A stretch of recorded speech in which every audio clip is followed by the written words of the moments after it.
É mais fácil eu ir para a justiça pelo que eu estou dizendo do que vocês.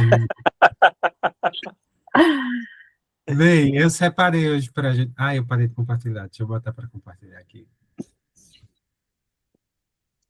Eu vou botar em tela inteira, quando eu voltar eu ajeito aqui. Tá. Eu vou espelhar, mas não tem jeito. Foi? Vai agora, né? Uhum. A pedidos, a gente vai comentar a Divina Comédia de Dante. A gente vai comentar, né? Porque seria impossível, numa aulazinha curta que a gente tem, a gente tratar de todo o poema.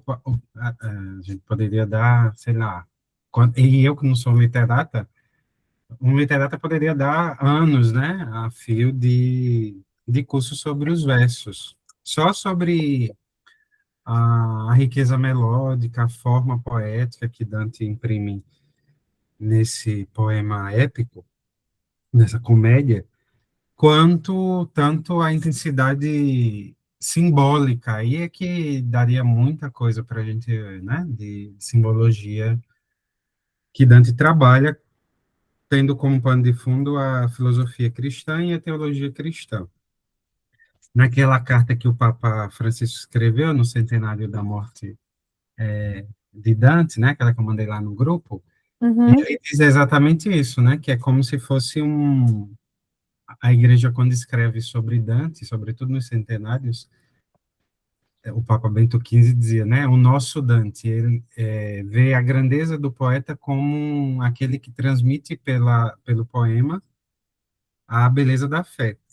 Então, dá para fazer, assim, várias especulações teológicas sobre o poema, apesar de ser um poema e não um catecismo, né? Aí também tem que ter tem Bom gente, senso. exatamente, tem gente que diz, não pode ler porque ele é não sei o quê. Não, não, é igual qualquer literata, né? O que ele está propondo é transmitir por uma forma artística a beleza da verdade, da fé, enfim, mas não sobre não usando os instrumentos que a fé tem, como tem a teologia, que é o dogma, né? Então, ele não está se propondo a isso. Ele está se propondo a encantar-nos com uma forma, diz uma filósofa chamada Susan Langer, que eu já comentei com vocês aqui. Ele está tentando transmitir, pela forma do sentimento humano, que é a arte, a beleza de algo que é superior à arte, né? O Papa, eu queria começar, inclusive, com isso.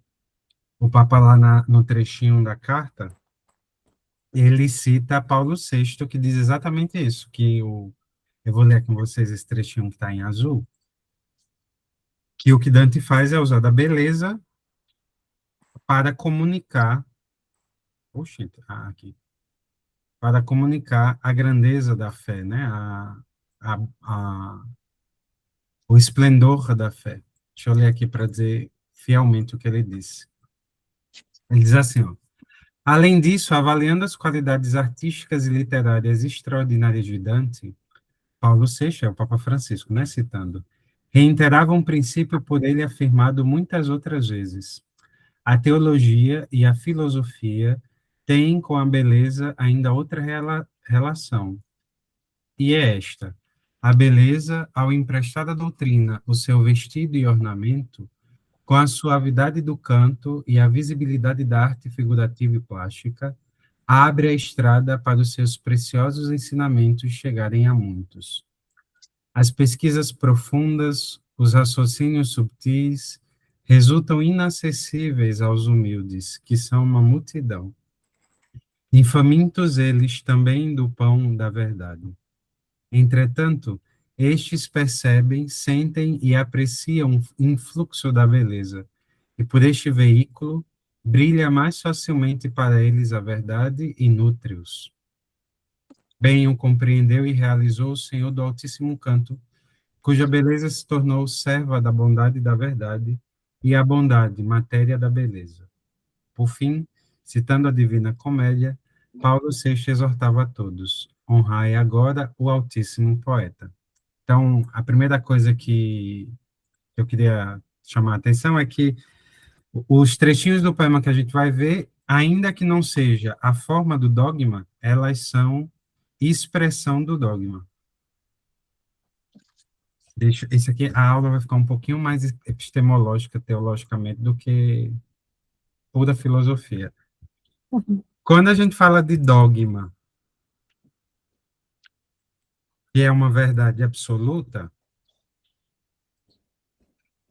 nós expressamos o dogma é a verdade absoluta da fé, que a gente chama que é de fé divina, né? É o próprio Deus que se revela, que não se engana e não se deixa enganar, ele nos comunica algo de si. Isso é o dogma, é o conteúdo do dogma. Só que a igreja, quando vai propor para os fiéis o dogma, ela usa uma roupagem. E essa roupagem é a linguagem humana. Isso é uma coisa muito difícil. Por quê? Porque ela vai traduzir na linguagem humana aquilo que é divino. Nosso Senhor fez isso, claro, né, com o Evangelho. E a igreja continua a fazer quando ela proclama um dogma. Só que qual é o problema? É que o dogma, quando revela uma verdade por meio de palavras, ele está preocupado com a noção que aquelas palavras têm. O sentido daquelas palavras não pode mudar. Se ele mudar, mudou a verdade. Vocês entendem como é difícil esse trabalho? Isso, por exemplo, é um problema para os modernistas, que querem colocar a linguagem do dogma de modo acessível para os homens de nossa época. Aí o padre Garrigou Lagrange e todo mundo mais decente vai dizer, epa, cuidado, a gente pode até falar de um modo a ser didaticamente mais acessível, mas o que você tem que transmitir é a noção que o dogma impõe. Por exemplo, quando eu digo transubstanciação, parece que não tem nada a ver com dogma, mas vai ter, viu? Só um minutinho. Transubstanciação, quando eu uso essa palavra para expressar o dogma da transformação, né, do corpo, do pão e do vinho em corpo e sangue de Cristo, eu tenho que ensinar o que é o trans e o substanciação. Uhum. Essas noções filosóficas, se não forem transmitidas, elas vão levar os fiéis a erro. Então, você pode falar, como eu falei ainda há pouco, né, que o pão e o vinho são transformados para o pessoal da nossa época entender. Mas quando eu disser isso, se eu não disser que o que aparece não é, o que eu vejo não é o que eu vejo, o que eu como e sinto gosto não é o que eu como e sinto gosto, que as aparências ficam, mas a substância muda, eu perdi o dogma. Então, o padre Garrigou vai dizer, ó, a teologia, né?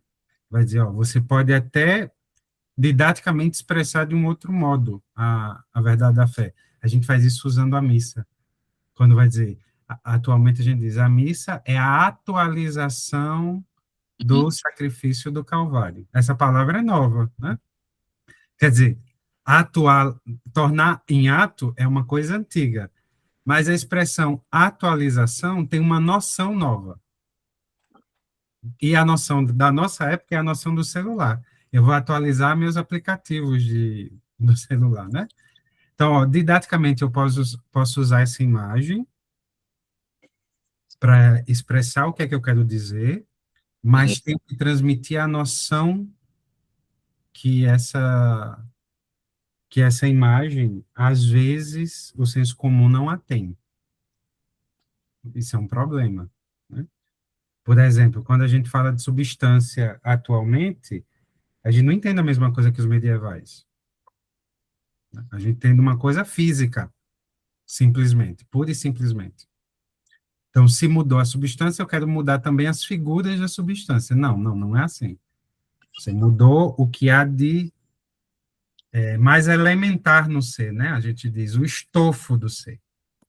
Abaixo de todas as aparências tem uma coisa que sustenta o ser, e isso é a substância do ser.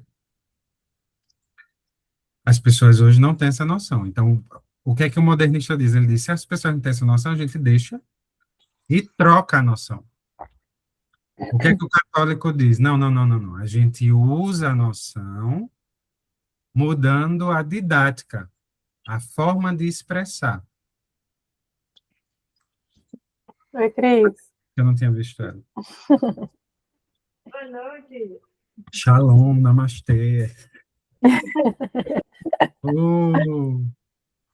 Então, o que o padre está dizendo, o que o Papa está dizendo lá, né, que Dante faz é emprestar a roupagem da beleza para expressar um dogma. A beleza também tem essa capacidade.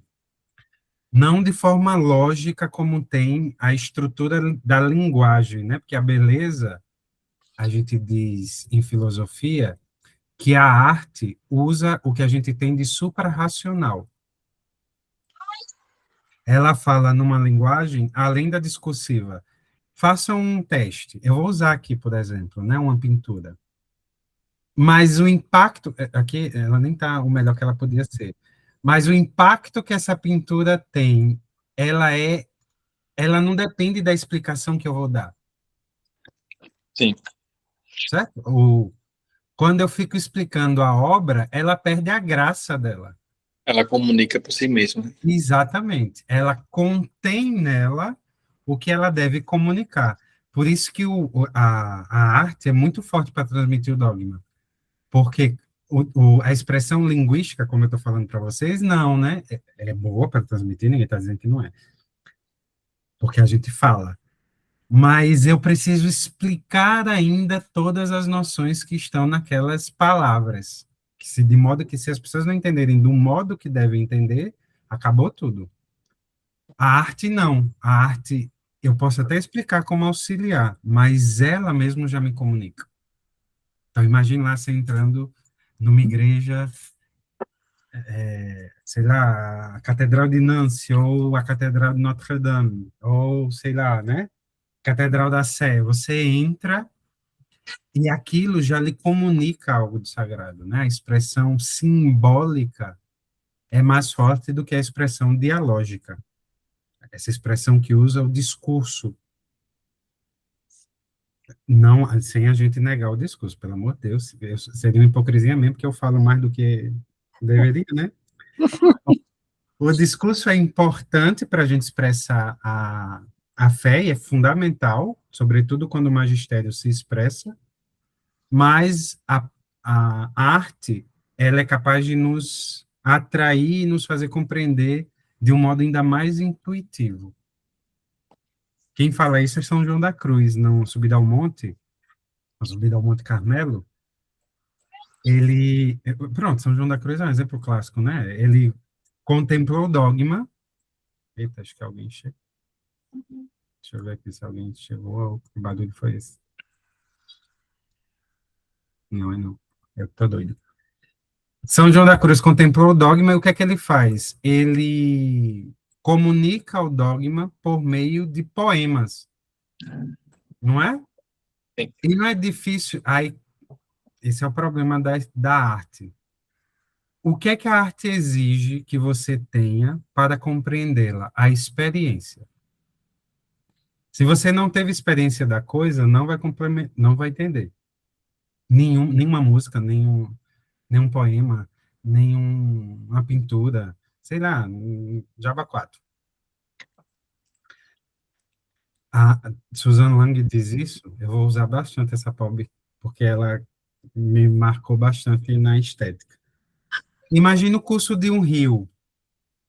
Imagina o curso de um rio seco, né? A gente passou ali e viu um curso de um rio que secou. A seca veio lá no sertão da Paraíba, esturricou o chão e ficou nas pedras as rasuras da marca do rio. Quando você olha para as pedras, o que você imagina? A água passando, não é? Você pode, se você percebe, conhece um leito de um rio, no chão vai ter um tracinho de que a água passou por ali, as pedras vão ser marcadas por aquele traço, haverá uma margem que o rio outrora fez. Você olha para aquilo e imagina o rio, mas você imagina o rio como numa pintura estático? Não, você imagina ele em movimento. A Susan Lang diz que essa é uma capacidade que a arte tem. Ela transmite, numa forma estática, uma ideia em movimento. Essa é a força do poema de Dante. Ó, o textinho é estático, certo? O movimento você vai dar pela entonação da leitura, né? Que, inclusive, para entender um poema é fundamental. Mas ele exige que você tenha uma experiência da fé anterior para conhecer a profundidade do mistério que ele quer transmitir.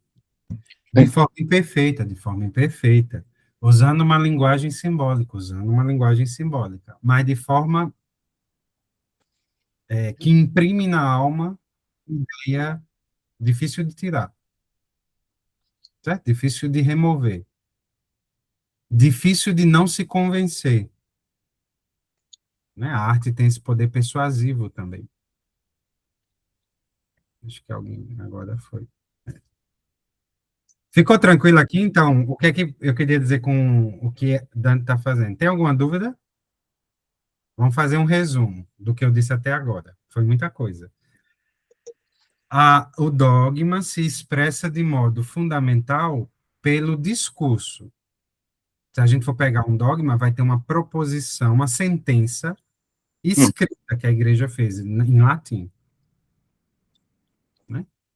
Essa sentença contém o dogma, ela guarda a natureza do dogma, porque tem noções de cada uma daquelas palavras que são guardadas. O que é que o catequista faz? O pregador faz? Ele transmite a sentença e as noções. Ele pode mudar as noções? Não, senão ele vira um herege. Ele pode mudar a didática, como ele transmite. E tem que ter muito cuidado, porque é bem fácil você transmitir errado. Uhum. Né? É um perigo grande e sempre difícil. Essa é a roupagem do discurso. Esse dogma pode usar uma outra roupagem, que é o que o Papa Paulo VI está dizendo. Uma roupagem que usa da beleza, do esplendor do símbolo. E ao olhar para o símbolo, que é uma coisa estática, você terá uma impressão de uma coisa dinâmica, viva, ativa, eficaz. É nesse campo que se encontra o poema da Divina Comédia, como uma expressão viva, dinâmica da fé. E ela pressupõe uma experiência. Uma experiência da fé, claro, né? Senão não vai entender nada do que ele está dizendo, pobre. Vai só julgar o bichinho. Ele tem erros, mas não é desse tanto também, não. Então, essa é a primeira noção que eu queria dizer, né? O dogma pode usar da roupagem da arte para transmitir a experiência da fé. E é o que Dante fez. Para entender o poema, eu sei que Daniel já leu, não foi, Daniel? Todo não. Todo não, né? Eu vi o inferno. Já leu uma obra bem árdua.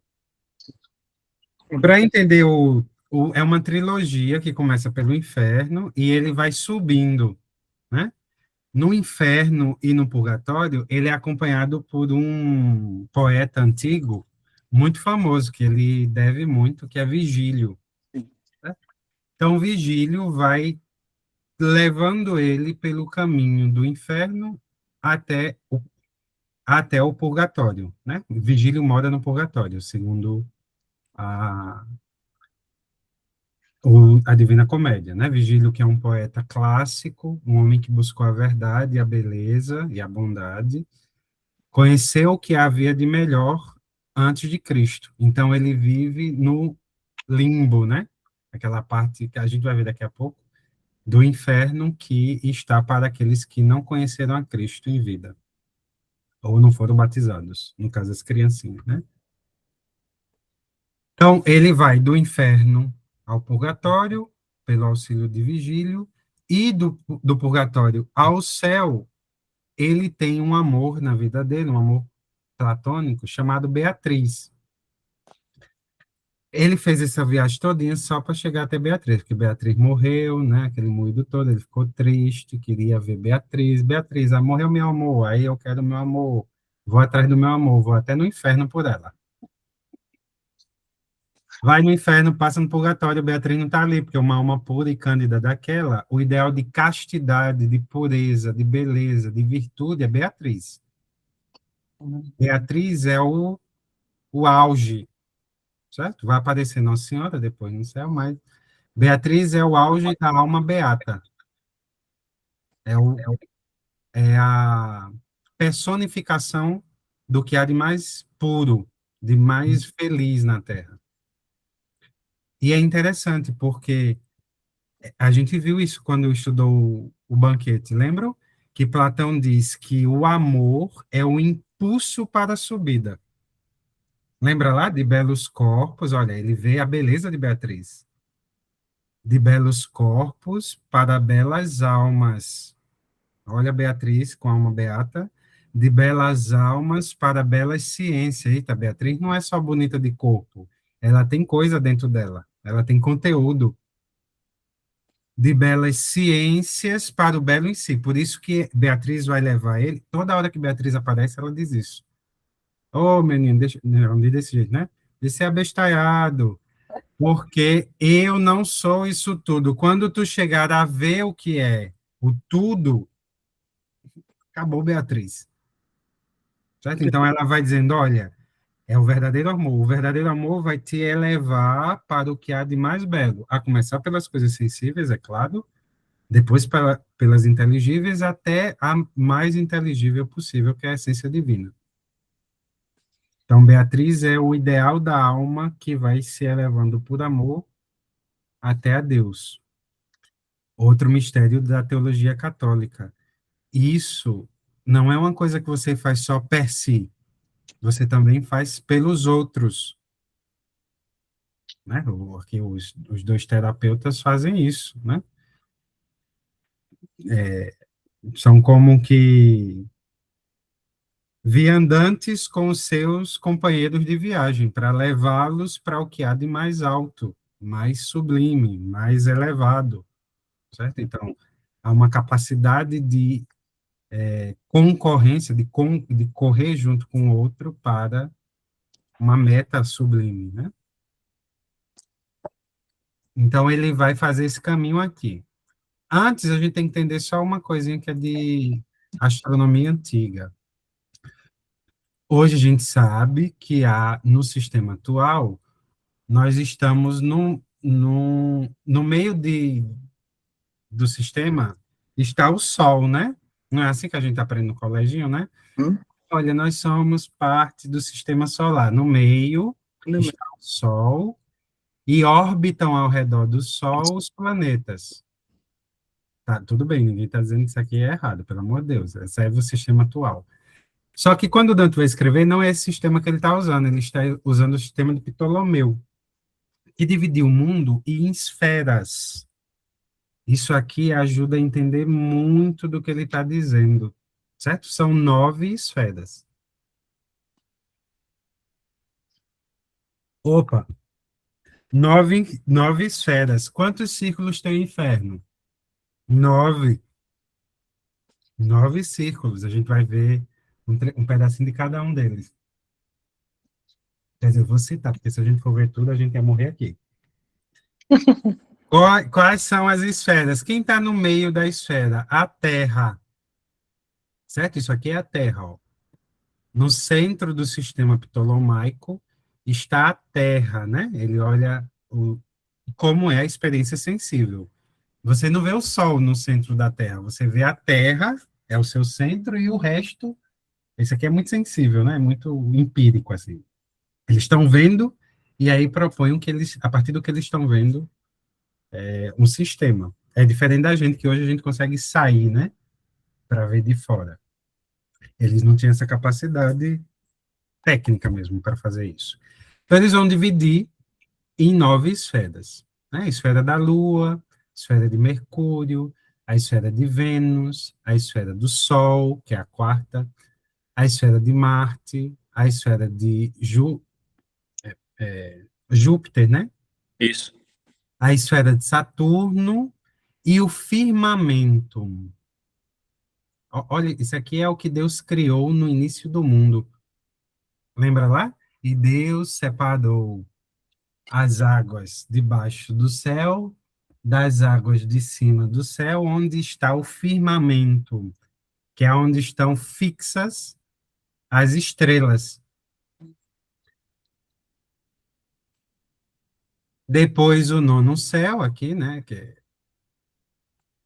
a gente chama de primum mobile. Aqui eu tenho que botar aqui Aristóteles. Espera aí.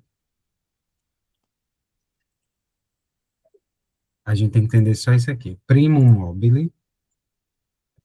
Aristóteles, num livro chamado Metafísica, ele diz que todas as coisas que se movem por alguma coisa. Certo? Esse é o princípio. Tudo que se move por algo. As coisas que se movem per si, elas são autônomas. É o seu caso. É o meu caso. Veja, eu não dependo de nada para mover essa minha mão aqui, para puxar a blusa. Uhum. Esse mouse, não. Esse mouse depende de uma força externa que o movimente. Essa coisa não é autônoma, certo? Ela depende de algo para movê-lo. Eu sou autônomo? Não absolutamente. Por quê? Porque ainda que eu mova a minha mão aqui por uma força própria a minha alma não é movida por mim mesmo. Ela é movida por alguém que é superior a mim. Nesse caso, a gente chama esse alguém de Deus. Deus tanto fez a minha alma quanto mantém a minha alma, não é? Ele criou e sustenta no ser.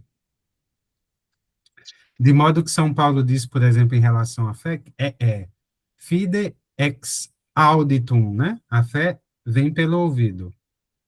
E a fé é um ato da inteligência, movida pela vontade, por sua vez é movida pela graça de Deus. Ó o movimento. A fé é um ato da inteligência, que é movida pela vontade, que por sua vez é movida por Deus. Então, Deus está movendo tudo. Qual é o problema metafísico? Se Deus está movendo tudo, ele não pode se mover. Ele tem que ser estático. Ele tem que ser parado. Imagine um eixo de uma roda, né? A roda gira e o eixo estático fica. Não é assim? O eixo fica estático e o que está ao redor dele é o que gira. Se o rolamento girar junto, acabou a engrenagem. Então, o eixo estático fica e o rolamento gira. Certo? Esse primo mobile é isso. É o céu de Deus, o que Deus é. O céu de Deus é Deus, né?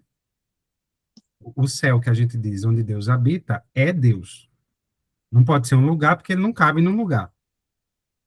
Santa Elizabeth da Trindade não diz, né? O céu é Deus e na minha alma ele está. Não interessa onde é que você esteja. Se Deus está na sua alma, você está com um pedaço do céu. Não é o céu absoluto, porque você não cabe tudo Deus em si. Mas o céu é Deus e acabou-se. Então, os anjos estão em Deus quando eu digo que estão no céu. Os santos estão em Deus quando eu digo que estão no céu. E esse em Deus é o primeiro motor. Deus, no céu eterno, no lugar onde ele habita, ele move todas as coisas. E ele move todas as coisas nessa esfera. Aí é isso que Dante vai usar como imagem, certo? Deus está movendo tudo e ele movimenta tudo a partir dos outros astros. Deus movimenta as coisas a partir de causas segundas. Isso é muito interessante. Depois a gente pode ter uma aula só para ver o código dos anjos, né? Por exemplo, as virtudes, que é um dos códigos dos anjos, né? Próximos a nós, e elas são responsáveis por ordenar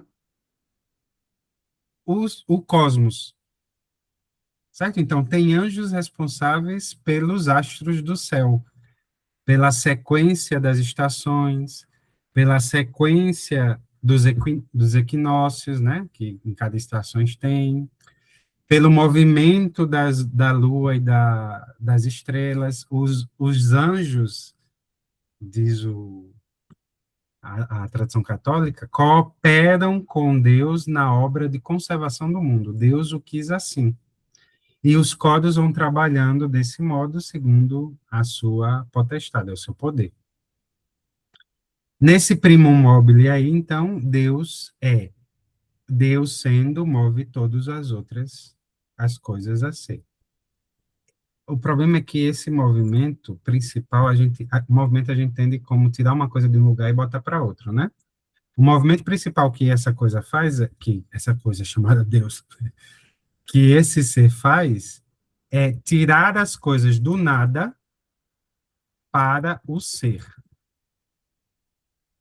Isso é fundamental para entender o caminho que Dante está fazendo. Nós vamos sair do inferno para o céu.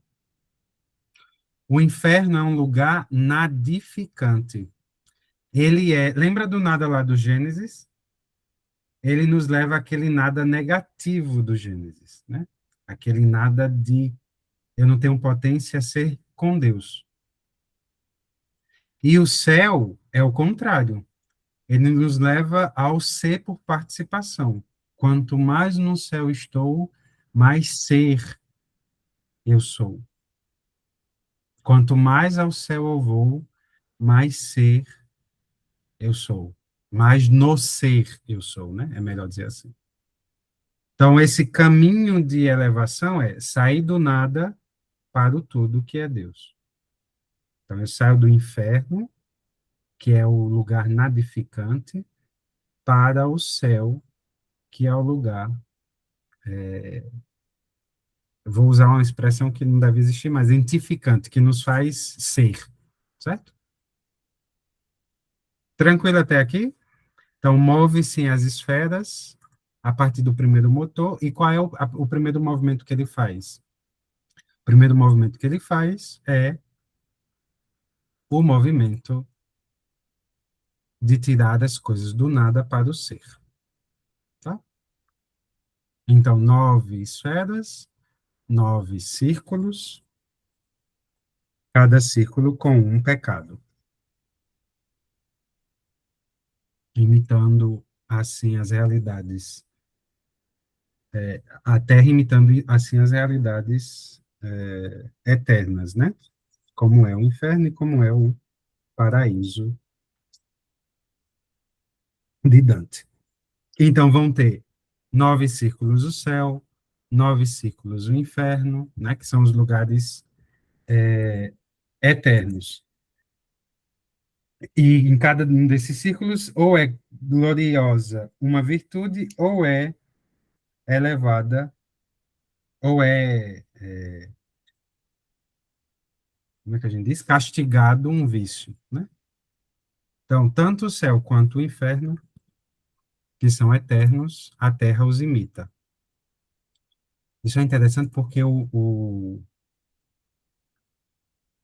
Platão, eu vou dizer uma coisa, Platão diz que o tempo é a imagem móvel da eternidade imóvel.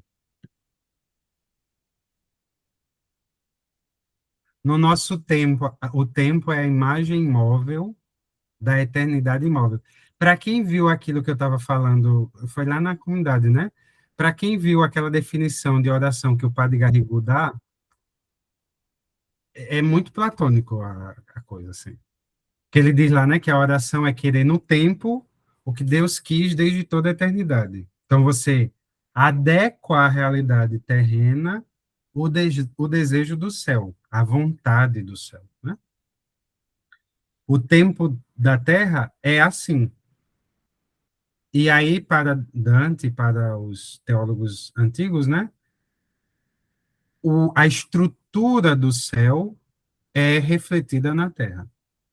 Isso é muito platônico, né? A terra é um reflexo do céu. Ela é uma imagem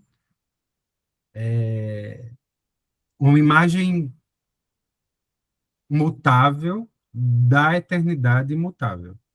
Ela é uma imagem passageira da eternidade eterna. Eternidade eterna, né? Da eternidade imutável. Toda eternidade é eterna. Então, nós vemos como que um espelho de São Paulo, né? Nos vemos como no espelho o vemos como no espelho até que o veremos tal qual ele é.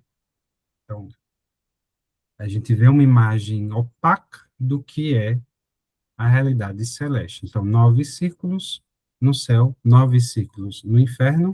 Isso também faz a contradição entre o inferno e o céu, né? O, o céu, que tem 9 círculos, e a terra sempre intermediária, né? O céu, o inferno e a terra como intermediária. Por quê? Porque a terra tanto pode imitar os 9 círculos celestes, e ela imita quanto mais próximo da lei de Deus ela está, quanto ela pode imitar o inferno e reproduzir os 9 círculos do inferno na sua realidade presente. Isso aqui chama Cidade de Deus de Santo Agostinho.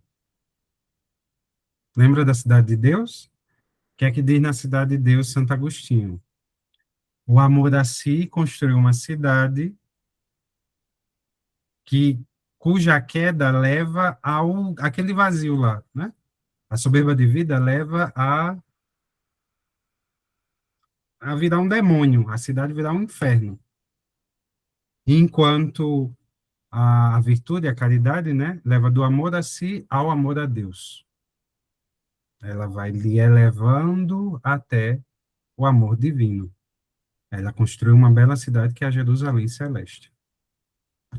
Então, a Terra, nesse intermediário, ela é capaz de reproduzir as duas realidades. No poema, vocês vão ver Dante dizendo isso conforme épocas, né? Épocas em que a Terra se assemelha mais ao céu, épocas em que a Terra se assemelha mais ao inferno. Épocas que papas são mais celestes, épocas que papas são mais demoníacos. Épocas que governantes são mais virtuosos, épocas que governantes são menos virtuosos. E assim ele vai cantando as realidades da vida eterna. Certo? Bem, falar do tratado, vamos pegar aqui um trechinho do inferno para nós lermos. Deixa eu fechar isso aqui.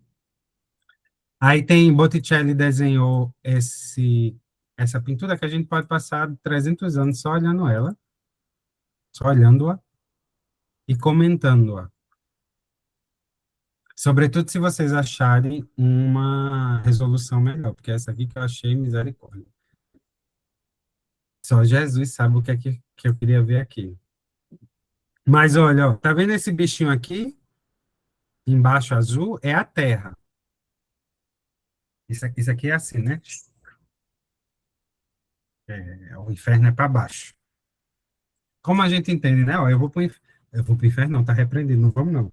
Mas a gente diz, cuidado, senão tu vai para baixo, né? A gente não fala assim, né? Cuidado, senão tu vai para baixo. É essa noção ptolomaica. Olha, abaixo de nós está o magma da Terra, é o lugar quente. Se é quente, lembra o inferno. Lá embaixo se situa o inferno.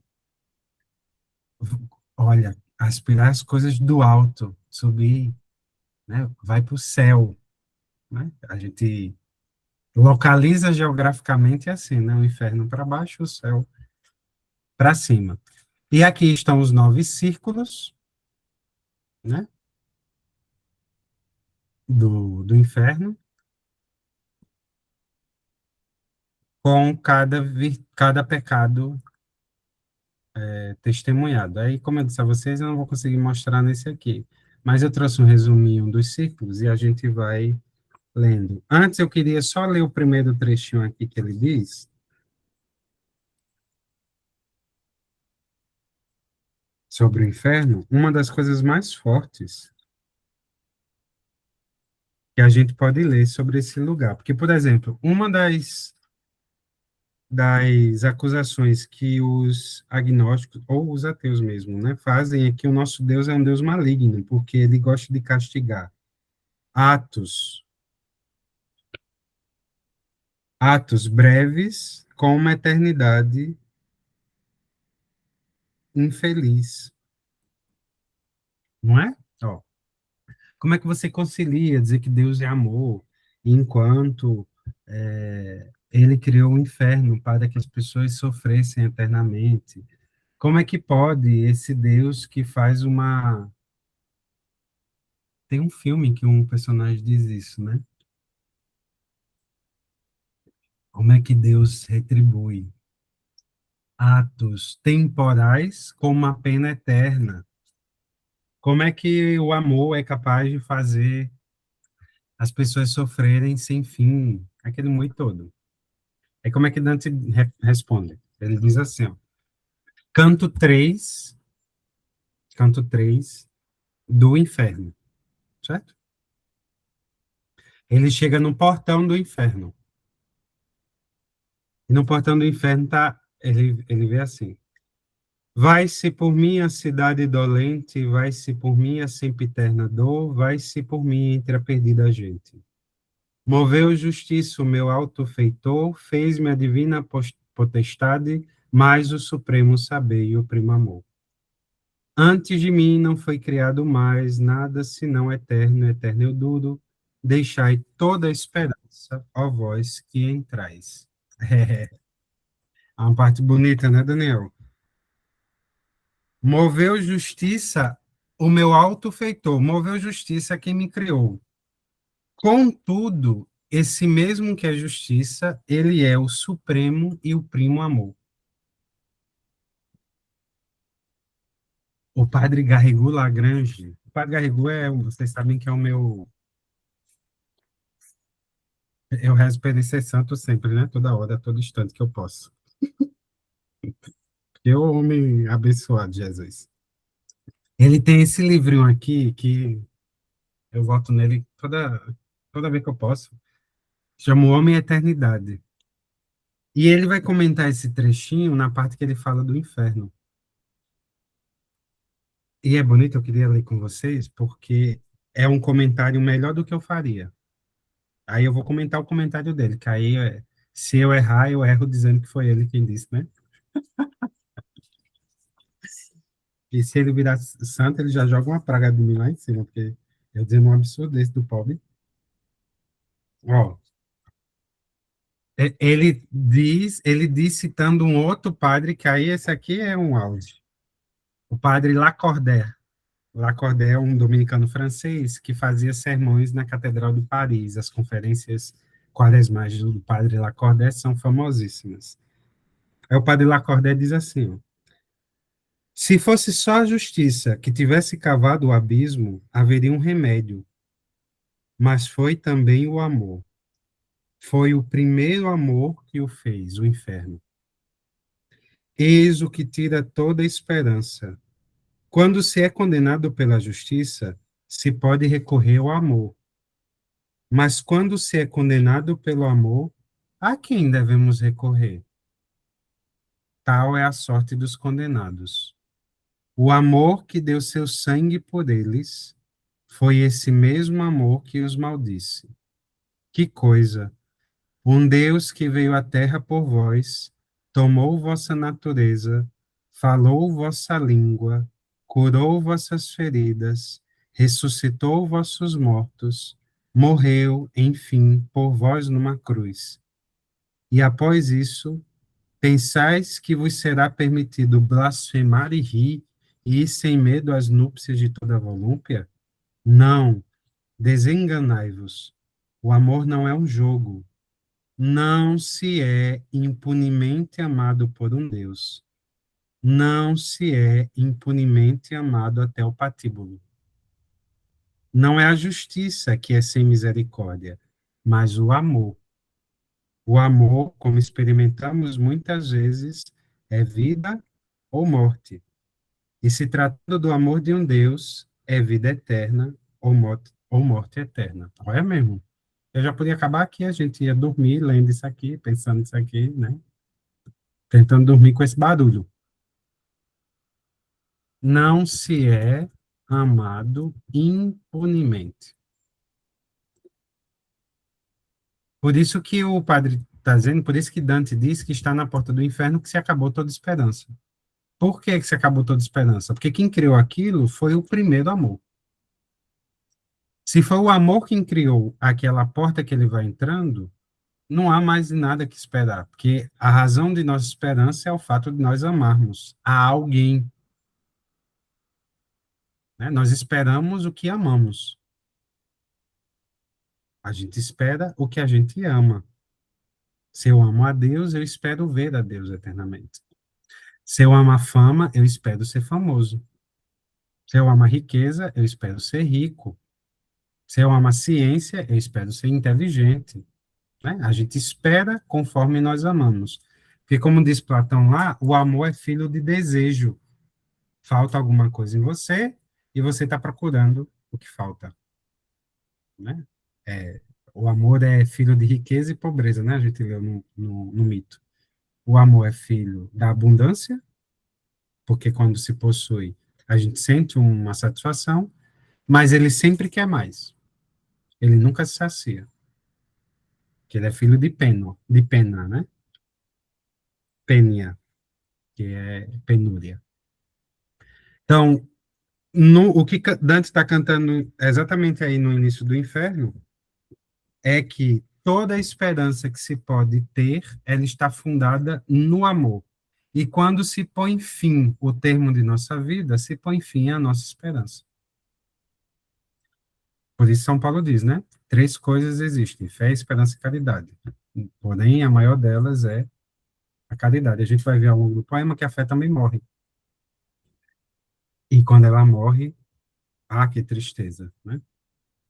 Porque, veja, quando a gente peca mortalmente, a primeira coisa a morrer é a caridade, né? A nossa esperança arrefece, a nossa caridade morreu, a esperança arrefece, mas a fé ainda cintila.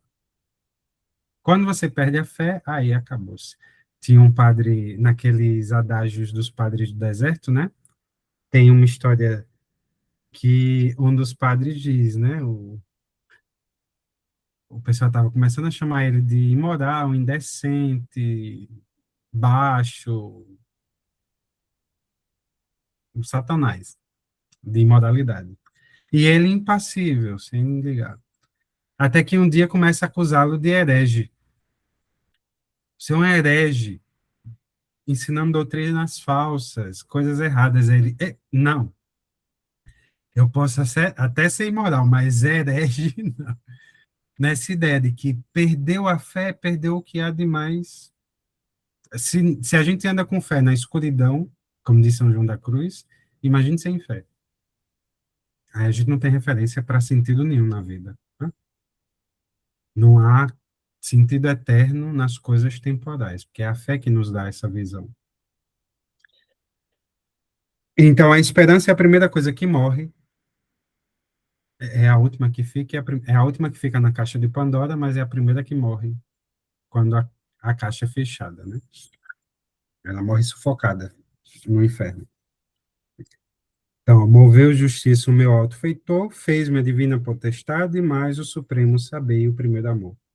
Antes de mim não foi criado mais nada senão eterno, e eterno é o duro.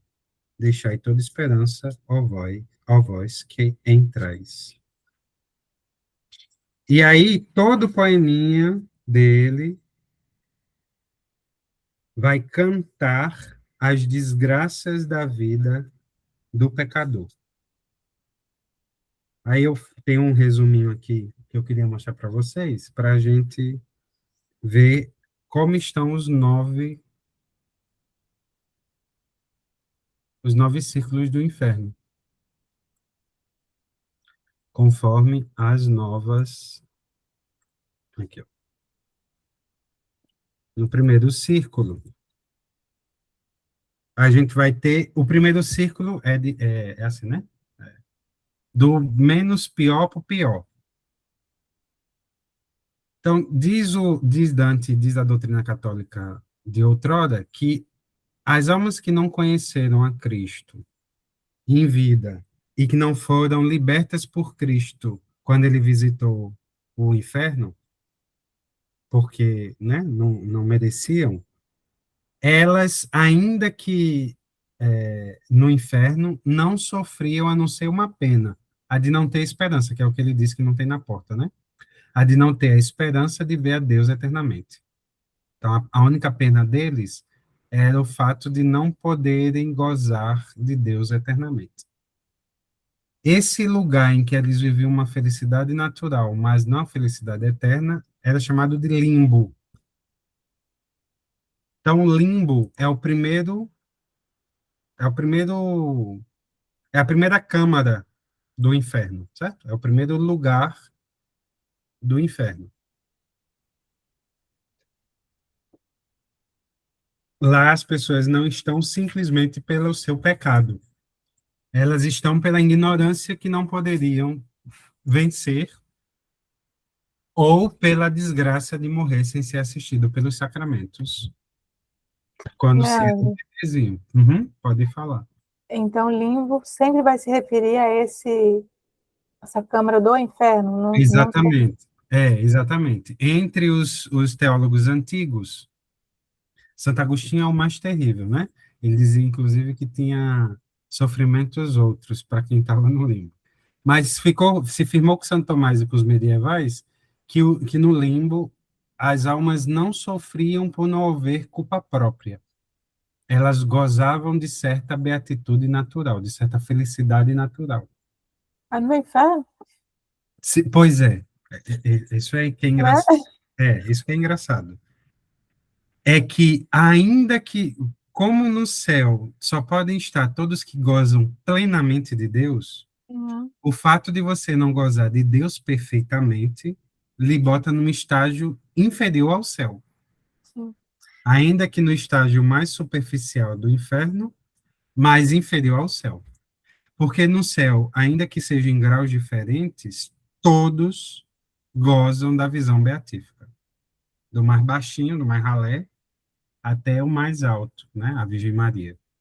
A minha Então, memória deve estar me traindo aqui, porque eu estou tentando me recordar.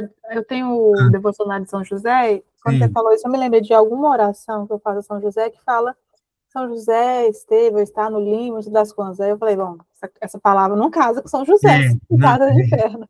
Eu o vou que aconteceu é verificar. que São José esteve no limbo antes de Cristo ressuscitar. O Entendi. limbo nesse sentido, aí não é no sentido pleno que a gente está aplicando aqui. É no É sentido quase uma sala daquela de espera. É naquela o que eu do que a gente imaginava diz no quando eu credo, lia. né? Do que a gente diz no Uhum. credo, né?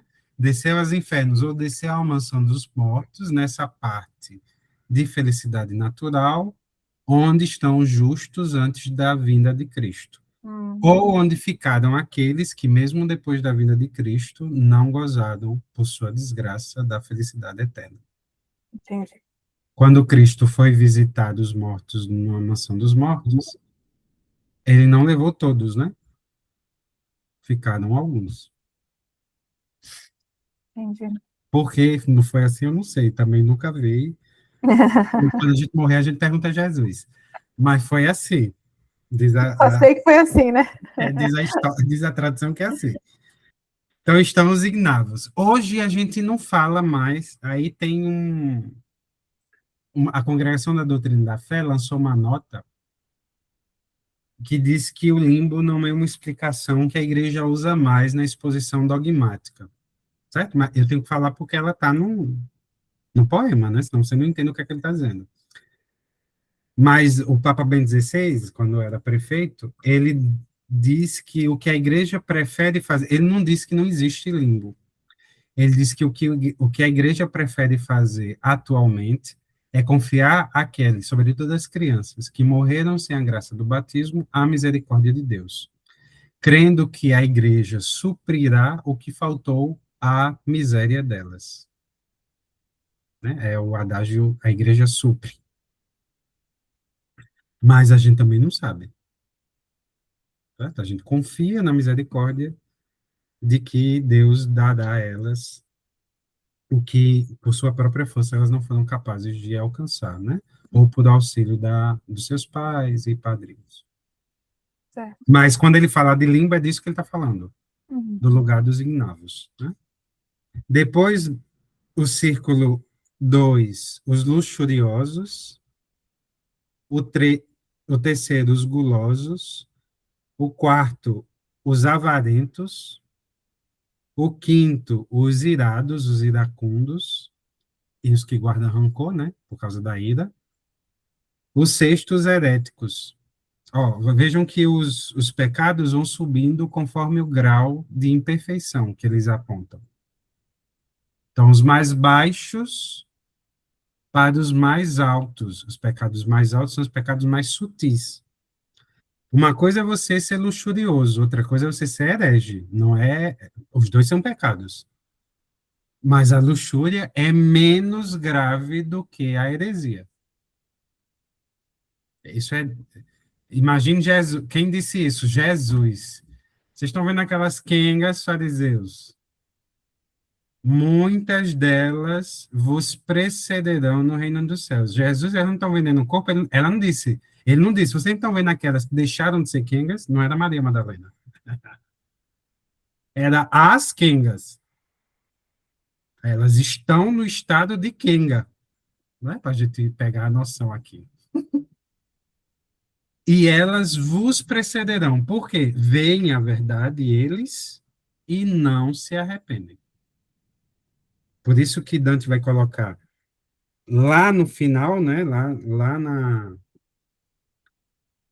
no círculo aqui herético no sexto, deixa eu ver onde é que eu botei aqui, onde é que botou aqui. No oitavo estão os hipócritas, dos quais os fariseus são as marcas mais claras, né?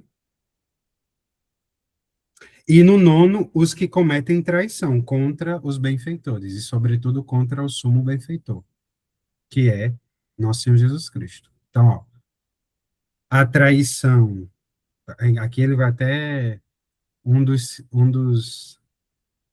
círculos, ele chama de Judeca, por causa de Judas e, hoje soa ruim, mas é por causa de Judas e dos judeus que traíram Jesus, né? Os que entregaram Jesus. Daqueles judeus miseráveis que entregaram Jesus. Então, no nono círculo estão os traidores, contra a pátria, contra os benfeitores, contra aqueles que os hospedam e contra parentes. Enquanto no primeiro estão os ignavos e no segundo os luxuriosos. Então, os pecados vão ficando mais graves à medida em que se aprofunda no inferno. Ainda que o pecado da luxúria não seja tão grave quanto o da heresia, ele é grave, mas não seja na mesma medida, ele é o mais baixo, que é o que, se vocês, quando vocês forem ler o poema, vocês vão ver. Ele vai comentando que as penas são todas comparáveis a animais. Tem gente que se morde. São Paulo que diz isso, né? Quando vai falar aos coríntios, né? Vocês costumam se morder. Vocês se comem literalmente assim, né? Se mordem, vocês são tão apaixonados pela carne que chegam à bestialidade. Aqui também vão estar os pecados contra a natureza, né? Os pecados que ofendem a natureza, por exemplo, da união entre o homem e a mulher, todos os pecados baixos que nos levam a parecer com bicho. Aí, avarentos, iracundos no quinto, heréticos no sexto, e depois os que cometem violência contra o próximo, contra si e contra Deus. Aí tem os tiranos e assaltantes, os suicidas e gastadores, os blasfêmios e sodomitas e os usurários. Meu Deus do céu, olha que chega a ser usurário. É a cabeça de um medieval mesmo. Aqui, metade dos banquetes, não, todos os banquetes que eu conheço estariam no. Porque o que comete de usura, né? O que se comete de usura hoje emprestando dinheiro não está no gibi com outrora. Antigamente, muita gente foi queimada por menos. A gente espera que sejam queimadas na eternidade, né? Porque imagine, é um pecado medonho. Isso é, inclusive, uma das coisas que faz a igreja ter certo cuidado com o capitalismo, né? É o fato de o acúmulo de riqueza fazer, por vezes, você cometer injustiça ao emprestá-la, e não ao dá-la, né? Ao dar riqueza, mas ao emprestar riqueza. Depois, no oitavo, vão estar os sedutores, ufunhões, aduladores, simoníacos, magos, adivinhos, traficantes, hipócritas, ladrões, malconselheiros, cismáticos e falsários. Todos aqueles que cometem fraudes. Todos os que, e todos os que dizem... Fraude é isso, né? Você diz uma coisa e, no fundo, é outra. Então, veja, ó, como a hipocrisia tem pecados piores do que a incontinência. Lembra lá o padre do deserto. Isso é forte. Não é para a gente ser incontinente. Seria outra hipocrisia minha, né? Eu posso ter várias hipocrisias também, mas seria outra hipocrisia. Ninguém está propondo ao dizer que a incontinência é menos grave do que a heresia, que você tem que ser incontinente e não herege. Não, você tem que ser continente e fiel. Mas é que o escândalo que o inferno nos produz, sobretudo os visuais, é para os pecados do corpo, mas a preocupação deve ser sempre elevar da pureza do corpo à pureza da alma, como o amor faz. Então, se eu cheguei à continência, o que é que eu vou observar agora de São João da Cruz? A gula espiritual, o luxo espiritual, a soberba espiritual. Você vai observar outras coisas. E não se acha melhor do que os outros para não cair. Né? Então, 9 ciclos no inferno com todos esses pontos. Diga aí, Rosário. Cris, né? É, o que seria, né? Explica aí, o luxo espiritual, Hum. por favor. O São João da Cruz, primeiro deixa eu explicar o que são os pecados segundo São João da Cruz, eles vão ficando mais sutis. Então, por exemplo, todos os pecados que no início espiritual, o iniciante, sentem como tentações para a carne, quando ele virar um adiantado, eles vão virar tentações para a alma. Então, o que é que o luxurioso deseja na carne? Ele deseja o prazer sensível, né? Não é isso que a gente vê como luxúria, né? O fulano deseja, ele é entregue à volúpia, né? Ele é entregue às vilidades da carne. Quando você é puro, aí São João da Cruz está dizendo, quando você guardou a pureza da alma, isso quer dizer, quando você guardou a continência, não a pureza.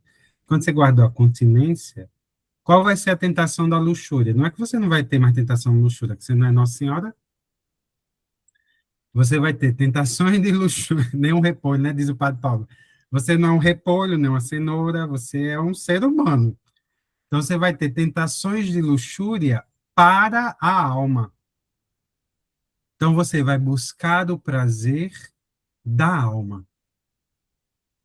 Você pode ser luxurioso com a ciência, por exemplo. Imagina uma pessoa que estuda teologia. Eu não vou dizer que eu conheci ninguém, não. Nem que eu já passei por isso. Né? Vamos fingir que é alguém de outro lugar. Você começa a estudar a doutrina, começa a estudar a teologia sagrada, a filosofia, enfim, né? E começa a gostar daquilo. E aquilo lhe dá certo prazer, tanto por você buscar, né? Aquilo lhe agrada em buscar, it's ok. Quanto pelo que os outros vão propor para você. Imagina, eu terminei de dar essa aula aqui, imagina vocês estão todos encantados, meu Deus, coisa linda, vai. O que é que vocês vão fazer no final? Leandro, foi maravilhoso, que lindo. Eita, foi bonito. Vixe, como tu fala. É como você me desse um beijo com um elogio. É, você me adula, né? Você vai me. A gente diz a expressão aqui, né? Falando, tu é papa-ovo, né? Você vai me seduzindo pela língua. Então eu vou tendo o prazer, não é da carne, você não está dando beijo em mim nenhum, nem precisa. Mas você está me elogiando, que para mim, inclusive, são colegas, é melhor ainda, né? E isso vai me satisfazendo. E aí, eu que sou puríssimo, ai meu Deus, um santo, corpo castíssimo. Tô pior do que a Kinga. Eu estou querendo todo o prazer, que é inclusive mais gostoso, porque ele é mais perene, né? Esse prazer do luxo espiritual, da luxúria espiritual, ele é mais perene do que o físico, porque o físico acabou, às vezes dá até tristeza. O espiritual não. Enquanto a minha boa fama não acabar, enquanto vocês espalharem para os outros que eu falo bem, ela se mantém. Estão vendo que é maior do que não, o prazer simplesmente carnal? Ela é mais perene. Então os pecados vão ficando pior. Mas Dá mais trabalho. aí é que chegou a parte mais bonita. Porque elas ficam pior, Leandro. Porque quanto maior é a exigência, maior é a recompensa. É o que São João da Cruz diz, a alma vai precisando de purificações ainda mais profundas.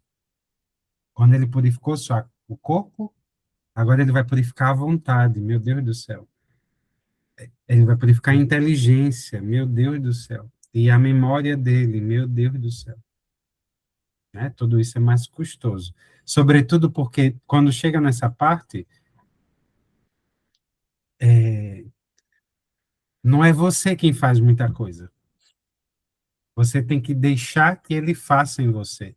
Porque na vida de quem está começando, como a gente faz coisas, né?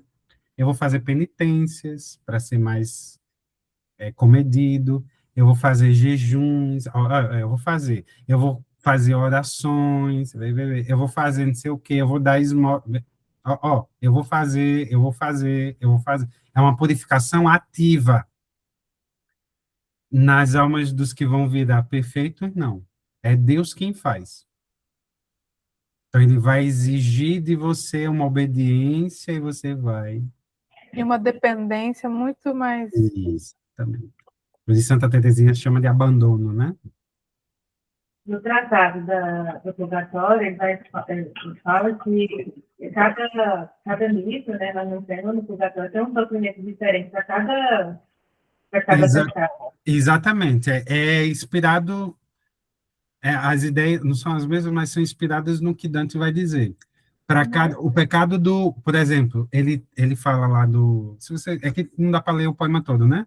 Mas ele vai falar dos adivinhos. Qual é o pecado dos adivinhos? Os pecados dos adivinhos são os pecados contra o primeiro mandamento, que são superstições.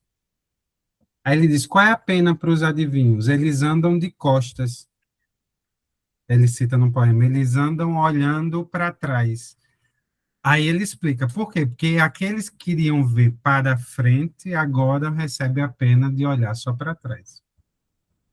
É como se o pecado, como não? A pena corrige o pecado que ele cometeu. Né? Ele vai fazendo esse trabalho de mostrar como no inferno e no purgatório, no inferno sofrem-se as consequências de determinado pecado e no purgatório as consequências de purificação de determinado pecado. Então, ele vai atribuir a cada pecado uma pena específica. A gente poderia ler várias aqui, é porque... eu nem li quase nada e já falei isso tudinho, imagina se a gente fosse ler isso aqui tudinho, né? E se eu ler, vocês não vão ler. Que graça tem? Nenhuma. Isso é para vocês lerem. Uma coisa é ler e não deu certo. Depois a gente pode fazer um dia só um sarau para ler, né? A Trechinhos. leitura. Pronto. É, podemos marcar, inclusive, Podia né? bem que fazer presencialmente, hein? É uma aula que a gente vai lendo, né? Trechinhos, Uhum. e só a leitura. Vamos seduzir ele com comida, pergunta o que ele gosta de comer, a gente prepara e ele vem. Daniel sabe o quanto eu sou fiel em cumprir as minhas aulas. Ó, o ciclo do céu segue aquilo que a gente tinha visto lá, lembra lá do ciclo da Terra, depois, né? Cada planeta, a esfera da Lua, de Mercúrio, de Vênus, o céu cristalino, o empíreo, e aí vinham os 9 círculos dos anjos. Isso aqui é interessante. Vocês já viram os coros dos anjos? Não, não, não, não. Viram não, porque eu também não vi não, nunca não. Já ia Vocês perguntar se já viu? estudaram sobre? Quem viu, amém, né? Que graça extraordinária. Quem viu foi arrebatado. Esse pessoal da renovação às vezes vê tanta coisa. Será que eles viram? Eu vou botar aqui para vocês que eu acho que eu tenho uma imagem que fala. Deixa eu ver. Para vocês verem assim na sequência. Porque eu sei de cor, acho que até o sexto. Não. É sempre o do meio que me causa confusão. Deixa eu pegar aqui para mostrar para vocês. Deixa eu ver onde é que está. Por enquanto que eu estou procurando, alguém tem dúvida? Ou comentários, né? Não precisa ser só dúvida, não. Não, só a vergonha na cara de ler agora o que a gente está estudando aqui, né? É, Ler para entender e as dúvidas surgirem. e inclusive ele não é, ele demora um pouco. Eu sugiro que vocês leiam em voz alta. O texto, né? A carta É, apostólica, sim. não, não, não, não, não, não, O, não. o poema. O poema. Poema. O poema, ele é bom você ler em voz alta e com entonação de poema mesmo, né? Você vai entonando para Acabei de ir. ver o vídeo da leitura dele aqui, são só 7 horas de leitura.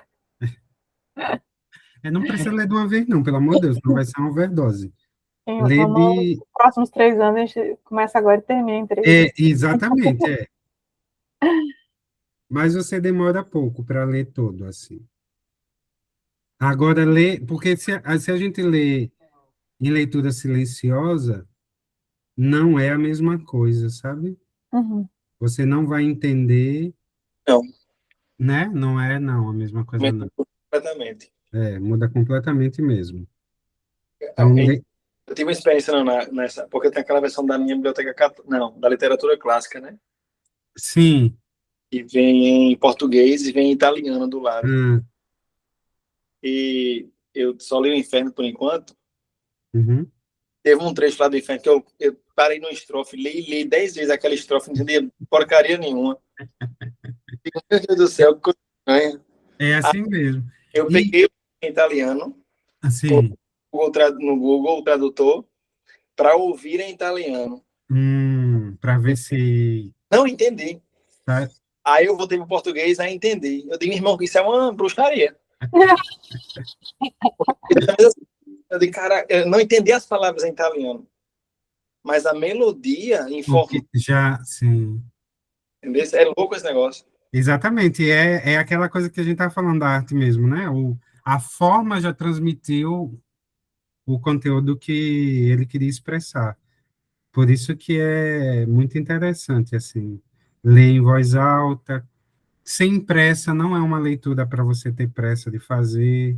Ela é uma leitura gostosa, você vai lendo e vai gostando, mas tem hora que você para e fica lá só refletindo sobre, né? Meditando sobre aquilo ali.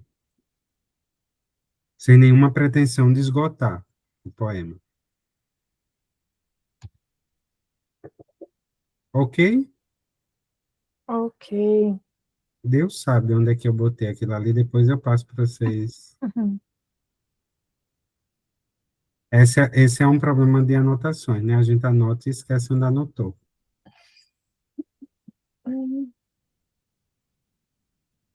Então, eu vou deixar assim. A gente marca, vamos marcar aí de ver um dia para ler juntos, Vamos. pelo menos alguns trechinhos, e a gente vai comentando um pouco deles no decorrer das leituras, né? Bora. Pronto. Eu tô pensando. Vocês querem que eu traga mais algum? Não, não vou trazer nada mais, não. Depois, quando a gente ler, aí vocês veem alguma coisa mais disso aqui e a gente vai comentando. O que eu tinha pensado em usar na próxima aula, eu vou mandar lá no grupo, porque a gente leu Platão naquele trechinho. A última aula foi sobre o banquete, não foi? Eu não estava na última, eu não lembro. Tu lembra, Rosa? Repete que eu Foi estava sobre o falando. banquete, foi que eu falei na última aula? Eu não lembro mais. Tá aqui. Pelo registro do WhatsApp, foi aula 6, banquete de Foi, não Platão. foi? Pronto. Aí eu quero ler um trechinho com vocês da obra de Aristóteles, que é para a gente seguir a sequência assim, do Platão, né? Nossa, A isso eu obra de não posso Aristóteles. perder. Tá bom? Tchau. Alguma dúvida, alguma angústia, tribulação? Não, né? Algumas, vamos levá-las todas para o Rosário. Isso, vai leva para Rosário, Daniel e vai orar. Isso. Tchau. Tchau, pô. Boa noite, Boa obrigada, Leandro. noite. Onde é que eu fecho? Tchau. Tchau, tchau. Onde é que eu parei aqui, né?